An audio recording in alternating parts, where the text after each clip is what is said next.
As a care team's volunteer, you will make an impact in our community by easing the burden of stress on family caregivers. By joining a volunteer care team, you make a joint commitment to collaborate with your team, with the caregiver, and with our staff. In turn, you'll benefit from the strength and supportive structure of teamwork. You may be joining with a group of people you already know, or you may join on your own and allow us to connect you with local teammates.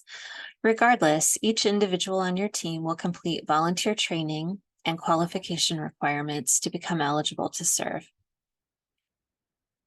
Your volunteer commitment is 3 hours of caregiver support monthly in addition to participating in a monthly team meeting for a suggested minimum commitment of 4 hours monthly. We ask that you serve for at least 1 year, and your service most commonly occurs in the caregiver's home or by phone, sometimes video chat. Hours of service are 7 a.m. to 9 p.m., and dates and times of service are flexible so that your team and the caregiver can arrange times that make sense.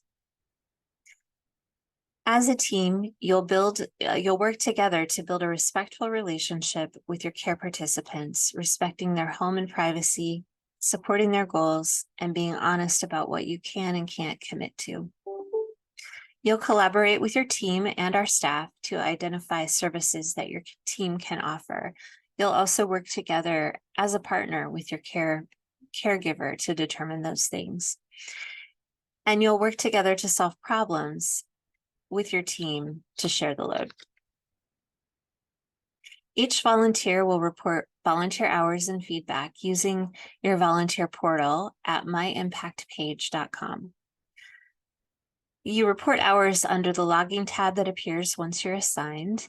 And this part of your role is really important for us to help demonstrate the impact of the program, and it allows us to help you address any concerns as they arise. In addition to understanding what your role entails, it's also important to understand what falls outside of the scope of your duties as a volunteer. You should not participate in healthcare duties such as feeding, bathing, or grooming, giving medications, or providing hands-on mobility assistance. You should not exchange money with caregivers or their care recipients, and that includes loaning or borrowing. And you shouldn't get involved in legal or financial matters, including taking on those roles or giving advice. Now, it's important to recognize that while you are not able to provide those functions yourself, those are very likely legitimate needs or requests that your caregiver may present. So if that happens, in those cases, it's important that you hold your boundaries and also remain compassionate. Use your best judgment in the moment, be considerate with your communication, and let them know that you'll elevate those needs by contacting our staff for support. For more information and details on these policies, please refer to the section in your volunteer manual entitled Understanding Your Commitment. Thank you.